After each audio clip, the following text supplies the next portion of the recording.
tarde a todos e obrigado por terem vindo. Estou, como costuma dizer, muito movido e ignorado pelas palavras do professor Manuel Brito Macedo. De facto, não sou jurista, isso é um ponto importante para mim. Não tenho formação em Direito. Tenho formação em parte de Filosofia, doutoramento na História das Ideias e tenho trabalhado nos últimos anos em áreas de teoria política. Aquilo que motivou a minha presença aqui foi uma aula do professor Macedo, que permitiu pela primeira vez estar no Instituto Politécnico de Beja, que não conhecia a não ser nome, e é um grande prazer. E o convite foi formulado numa daquelas circunstâncias em que temos a ocasião de sair um pouco da nossa caixa. No caso do professor Manuel Brito Macedo de Direito, no meu caso de estudos políticos, teoria política. Isto é, conhecemos num colóquio que se realizou em outubro do ano passado, no Porto, promovido pelo professor Paulo Ferreira da Cunha, que eu calculo que, mesmo sendo caloríssimos já, comecem a conhecer a obra do professor Paulo Ferreira da Cunha, e conhecemos num colóquio sobretudo ao tema da República. Não da Primeira República Portuguesa, porque o ano passado houve o centenário, as comemorações do centenário da implantação da República, e então tivemos um ano inteiro de discussão, publicação, enfim, alguma atividade sobre a Primeira República Portuguesa, que é coisa que, mesmo do ponto de vista histórico, tem, quanto a mim, um interesse bastante limitado. Porque, e aqui, suponho que isto interessa quem é direito, aquilo que qualifica a Primeira República não é tanto o facto de ser a primeira, é o facto de ser uma república. E, portanto, aquilo que me interessa, do ponto de vista conceptual, como estamos a falar aqui há pouco, é a definição dos termos, a definição dos conceitos. E daí eu ter correspondido ao convite para aqui estar hoje, preparando uma apresentação que, na verdade, começa hoje, termina amanhã, e por isso este ajuste de tempo, comigo, francamente, não me atrapalha. Isto é, aquilo que eu expus no Porto, e aqui vou retomar de uma forma mais alargada, é uma proposta que consiste em diferenciar dois conceitos que costumam estar misturados. E eu não digo isto apenas na comunicação social, no debate público em geral. Também nos estudos teóricos, seja em ciência política, menos no direito, porque no direito as pessoas têm de ter alguns cuidados formais, certamente em filosofia, certamente em história isso acontece. Há dois conceitos que costumam estar confundidos. E por duas razões, também teremos a ocasião de ver isso. Neste momento em que eu faço a primeira pausa e testo a sala perguntando qual é o conceito que costuma estar confundido com o conceito de república. Estela? Por acaso era uma boa confusão. Mas não era nisso que eu estava a pensar. Também vamos passar por isso. Essa parte da confusão é para amanhã de manhã. Mas bem visto, de facto. Já tivemos um voluntário. Outros conceitos. Quando se fala de república. Não pode repetir. Agora tenho que deixar os colegas.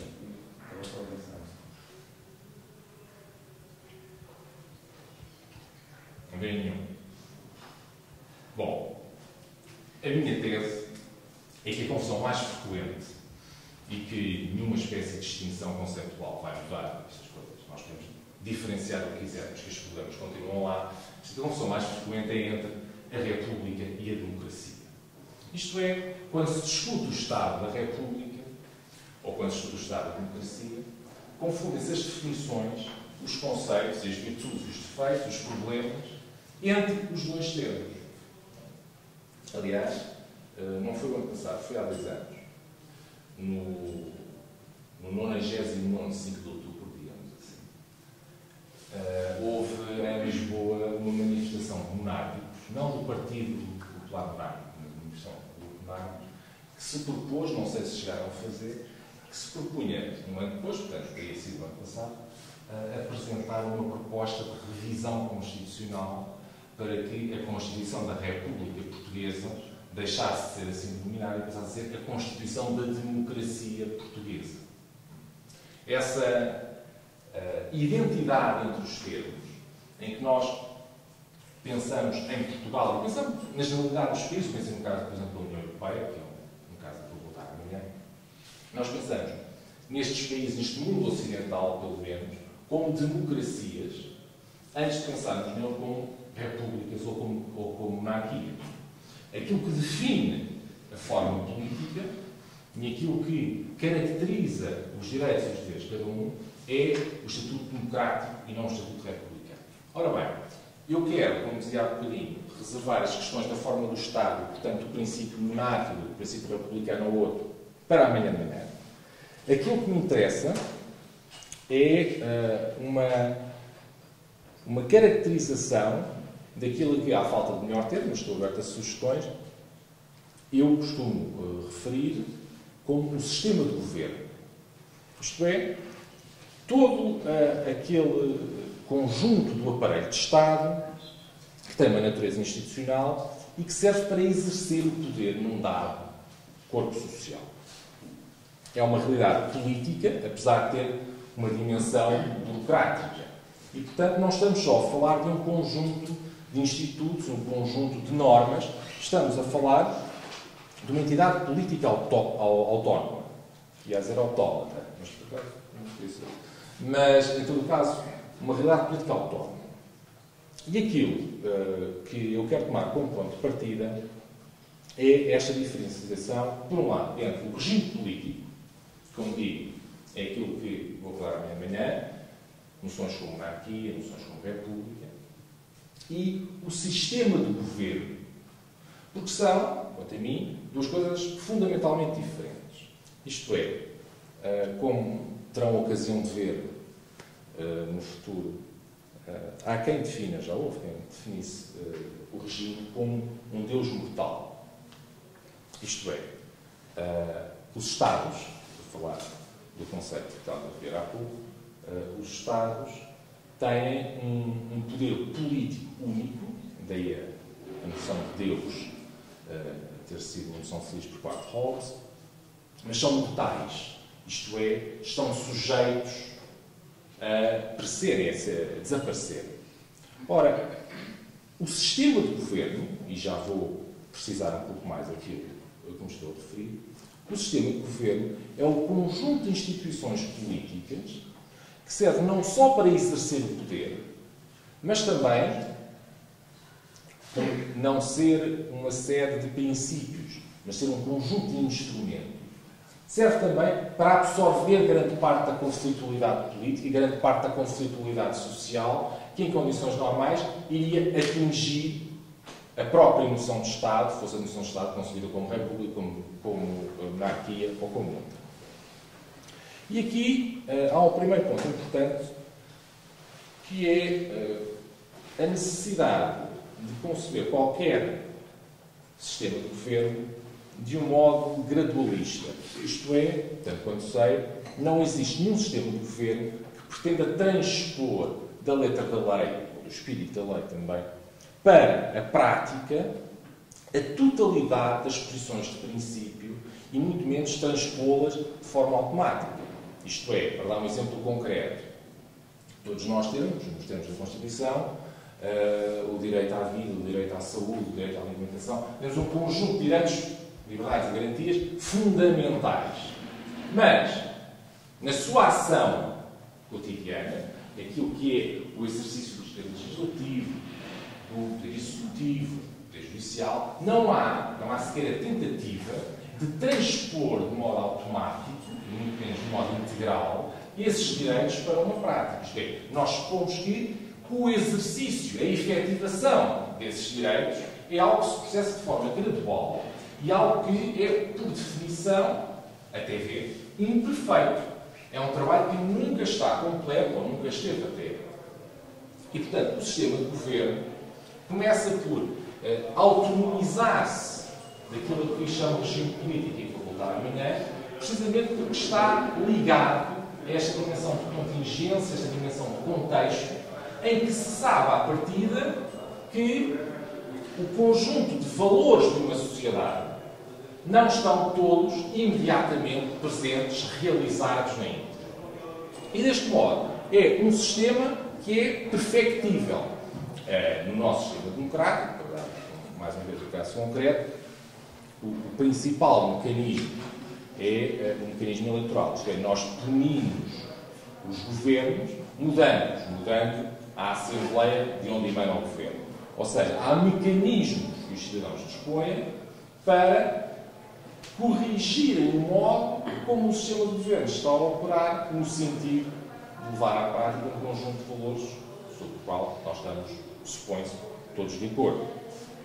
Aquilo que eu estou aqui a fazer é, para utilizar um anglicismo que está muito na moda, é refrasear uma distinção que é clássica no direito, concretamente no justnaturalismo moderno, e que atravessa toda a modernidade.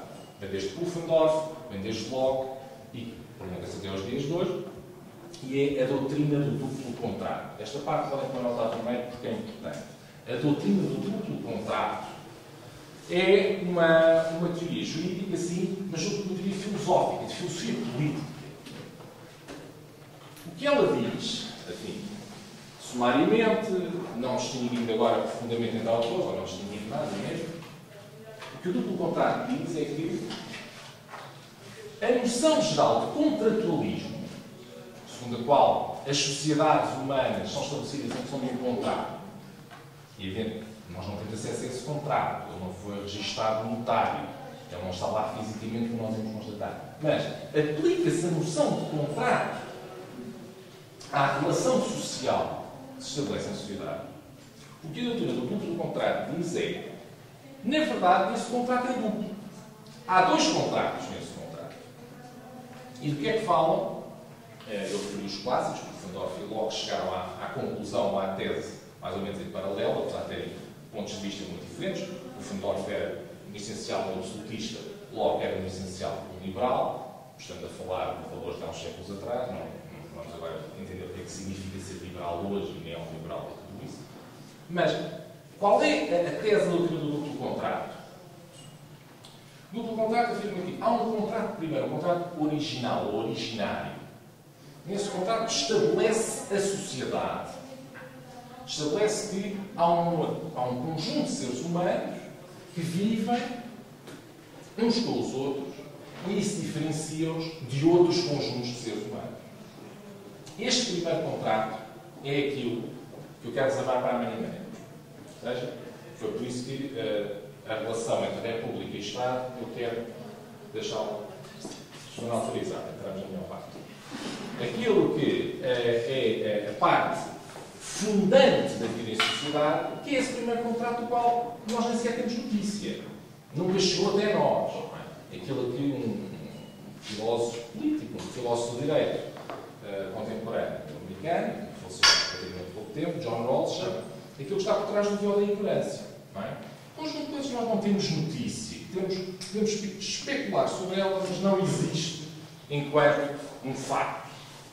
O que é que existe enquanto facto? Isso é o segundo contrato. É aquele no qual nós estabelecemos, já dentro desta comunidade, ou desta sociedade, também são dois termos que não são sinónimos. Comunidade e sociedade são uma distinção importante em sociologia. Mas, gostando agora disso, dentro desta sociedade formada, nós estabelecemos um segundo pacto, que é o pacto de governo. Portanto, já não é o pacto originário, que funda uma sociedade, é um segundo pacto, um pacto de governo. Que tipo de governo é que nós queremos? E é este segundo pacto que eu me habituei a chamar e nunca fui muito contestado, portanto, continuo enquanto designei como sistema de governo. O sistema de governo é algo que todos os regimes políticos têm. Isto é, sempre que há um primeiro contrato, há um segundo. E havendo um segundo, ele pressupõe sempre um primeiro. Podem ser conhecidos. Foi por isso que eu comecei com a confusão que habitualmente nós estabelecemos entre a República e a democracia.